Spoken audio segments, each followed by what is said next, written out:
There was a headline that caught my attention in the Times on Tuesday. I'll show you the headline and I'll read this out as I always do, or I try to anyway. The Bob story has nothing to do with it, that's just two of the surviving Beatles with their wives. Tories divided over new definition of extremism. The report's by Matt Dafin, the Times Home Affairs editor. I'm just going to read this out because I think it's very important. Some of the things that are within. So, as I always do, I'll read it out, then share my thoughts on the issue. So, bear with me. Trans rights critics and traditional Christians could be caught up in crackdown on Islamism. Plans for a new definition of extremism have raised concerns in the cabinet that groups opposed to gay marriage, abortion, and new transgender rights could be inadvertently penalised. In an effort to tackle growing Islamic and far-right extremism, ministers are attempting to update the definition to encompass any group or individual who promotes an ideology that undermines the rights or freedom of others. However, some members of the cabinet fear that the plans will bar groups such as gender-critical feminists from challenging transgender women's access to same-sex facilities or have an impact on traditional Christian groups that oppose gay marriage or abortion. Michael Gove, the Community Secretary, is expected to present the updated definition next week. Under proposals being considered, the move will ban anyone in Whitehall, government bodies or quangos from engaging with or funding groups or individuals that meet the new definition. It will be non-statutory, so will not be a new criminal definition and will only affect whom officials and ministers can engage with. The draft definition, which will need to be signed off by the Cabinet, includes three strands according to government sources familiar with the plans. First, it defines extremism as the promotion or advancement of an ideology based on intolerance, hatred, or violence that aims to undermine the rights and freedoms of others. Second, it includes those who seek to undermine or overturn the British liberal system of democracy and democratic rights. It will also ban any groups or individuals who intentionally create a permissive environment for either of these from working with government bodies. It is understood that this includes influencers on social media who are not extremists themselves, but deliberately play down the dangers of extremism. Senior government figures who had seen the proposed definition warned that it would provoke just going on to page 2, tensions with gender critical groups and a range of organisations such as religious groups. It's going to be incredibly difficult, a government source says. You can see how very quickly small C conservative groups will be hit with this. Gove's department is understood to be working on plans to tighten the definition to ensure it protects people whose views fall under characteristics that are covered by the Equality Act, such as gender, religion, or beliefs. Gove is also expected to announce that a new government unit for combating extremism will assess whether the definition has been breached. Government sources said this would offer extra protection to prevent groups inadvertently being affected. Rishi Sunak also faces a new battle with backbench MPs over the plans.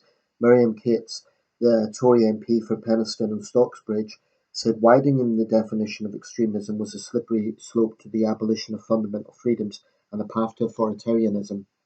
Responding to revelations in the Times that the definition will cover actions that broadly undermine values, Kate said such a move was unnecessary and Islamic extremism should be tackled through existing criminal legislation. She wrote on Twitter X, "What does it even mean to undermine British values when there is no consensus and certainly no legal definition of what those values are? Some people think that gender critical views are extreme. I think decriminalising abortion to birth is extreme. Opposition politicians think the current government is extreme. If extremist views are illegal, then the person who defines extremism has the power to curtail free speech, freedom of religion, freedom of the press and freedom of association." In a speech outside Number 10 on Friday, the Prime Minister said the government would introduce a new robust framework to tackle extremism. Sunak warned that democracy was being targeted and expressed concerns that the regular protests over Gaza had fueled growing levels of Islamic extremism and anti-Semitism in the UK. Ben Mafalami, a Treasury Minister, said tackling extremism was something the Prime Minister felt very strongly about. He told Sky News, "He is the first non-white Prime Minister. I think he definitely sees the responsibility he has to promote the hugely positive multicultural democracy that we have. A government spokesman said it was untrue that the new definition would inadvertently ban the likes of traditional Christian organisations or gender critical groups. He said, "We're taking action to tackle extremism at its root and to ensure that no extremist organisations or individuals are being given a platform by their actions and interactions with government. This would not affect lawful expressions of beliefs, and we will publish clear guidance." Well, there's a lot to say about this. I I support the Prime Minister's speech the other day, and I stand by what I said. I think there were things that he raised that had to be mentioned. He was talking about, for example, pro-Gaza people that gathered outside the home of Tobias Elwood. He didn't name Mr. Elwood by name, but that's the sort of thing he was referring to.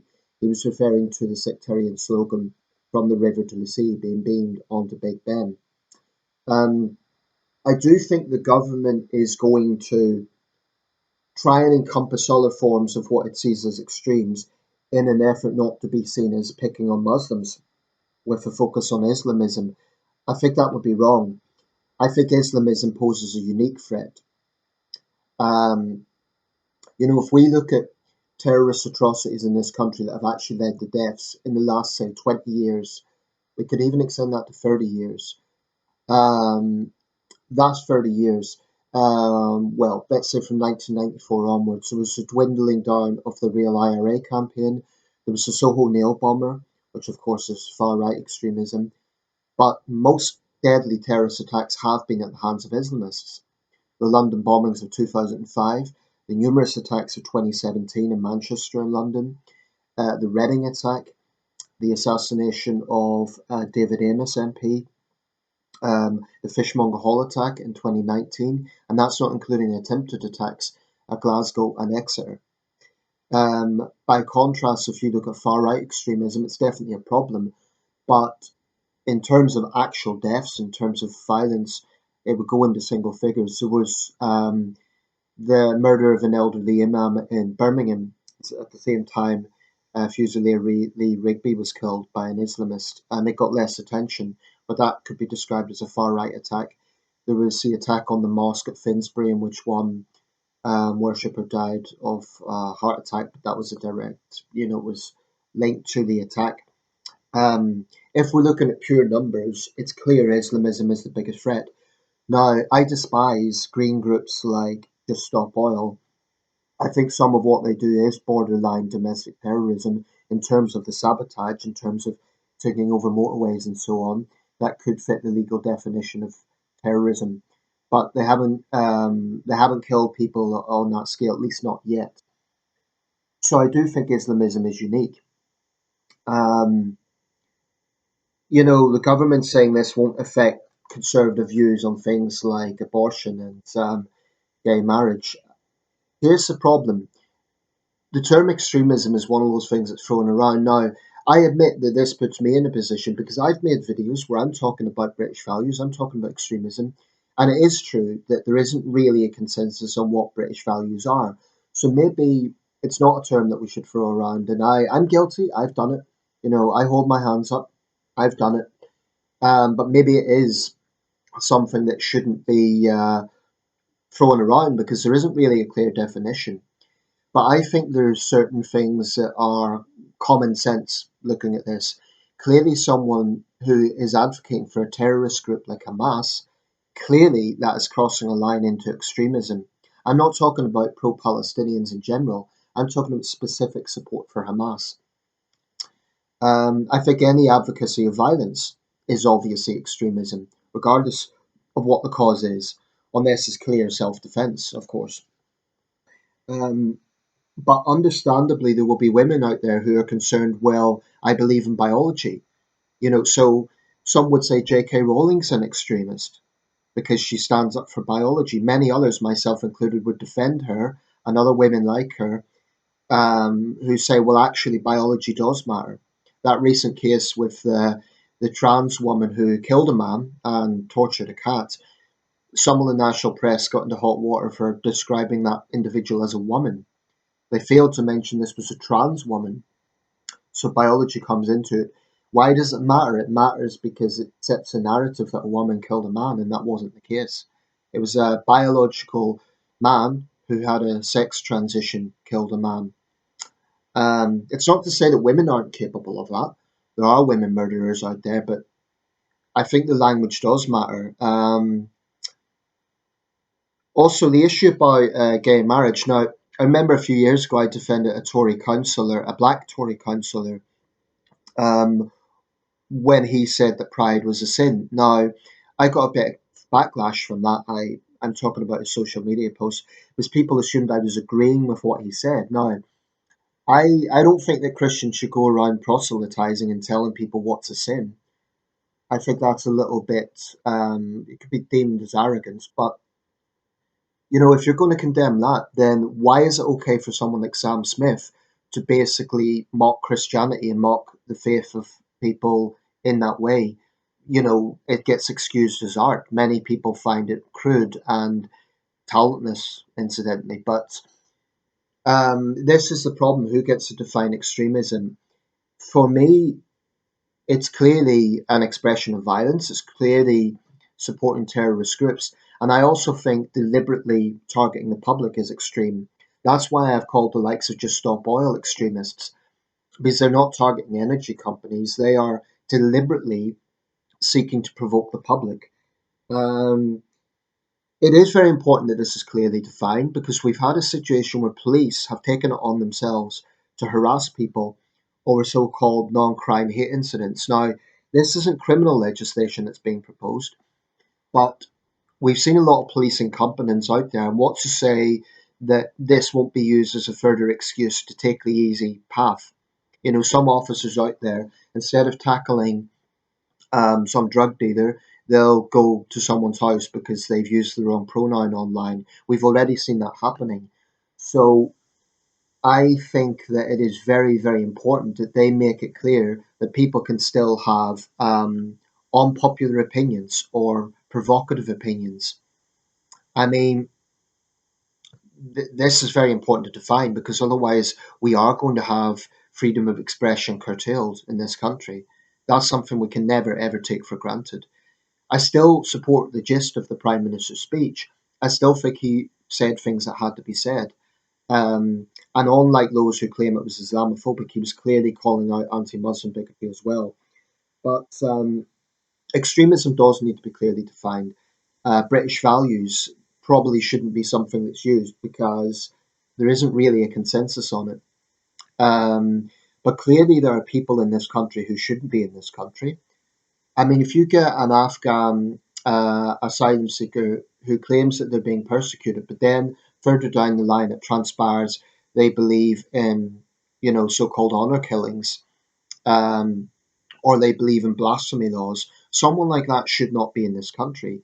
That's where we should get into much tighter vetting, and yes, toughen the immigration system and crack down on illegal immigration as well. Um, I mean, I don't think we should be complacent about the issue of freedom. I do think some legislation has been misused, but I also think that there are extremists out there who hide behind the concept of freedom to do as they please. I think the likes of, I mentioned the equal groups, but I also think some pro Palestinians seem to think that freedom of assembly means they can openly advocate anti Semitic chants, sectarian slogans like from the river to the sea, and support terrorist groups like Hamas. Well, Hamas is designated a terrorist group in this country, so it follows that supporting it should be an offence. I would also say burning the British flag should be seen as an extremist move. Why? Because, some people would disagree with that. They say, oh, it's just a piece of cloth, it doesn't mean anything. I disagree, because I think if someone is going to the extent of burning the British flag, that is showing a hostility to this country, not to a particular government policy, but specifically to the country. That is an act of animosity towards the state, and that is someone who absolutely shouldn't be here. And that might well include domestic individuals who were born here.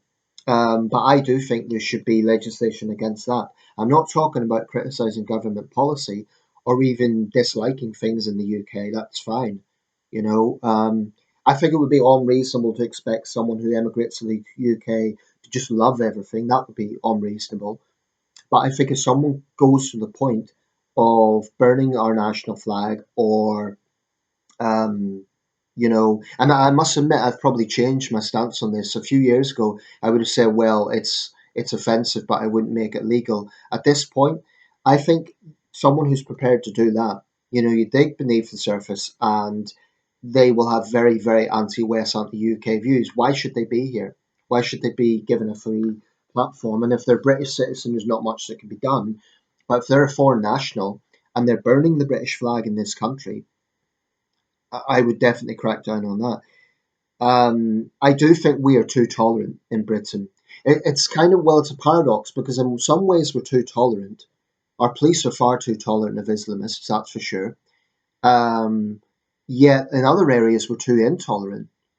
We're too intolerant to provocative opinions. For example, if someone, I think the abortion thing, now this is not something I've got strong views on, and it's not as volatile an issue in the UK as it is in the US, but if someone believe if they're pro-life and they're against abortion to the point of birth, that's something many people would agree with.